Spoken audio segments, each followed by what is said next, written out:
సంతాన బలం కావాలంటే బాబా 7 బండ్ల బంగారం సెలవు పెడుతున్న ఇళ్ళల్లో బంగారం మళ్ళా వసుకొని తిరుపతి తిరంగం వనంది వెళ్ళిపోవాలి బాబా వెళ్ళిపోయి బాబా కాసులాగలు వారి కాసు లోపల కైమంత గలపాల బాబా లోపల తీతమ్మ వింటారనమ్మా ముఖరాని దేవుడి కళ్ళమ్మకి తీరాలి ఎంత వరదేవుడు మెచ్చి వరమోడి కడతాడు మనకు పరదేవుడు మెచ్చి పరమోడి కడతాడమ్మా వెళ్ళి పదమంటున్నాడయ్యా ధన్యవాడు వరదరాదు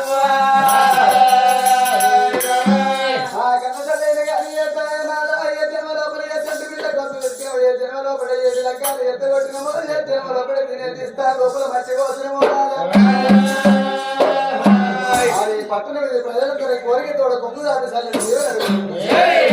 ఆ పట్టణ ప్రజలందరూ ఏమన్నారు ఓ తల్లి పల్లె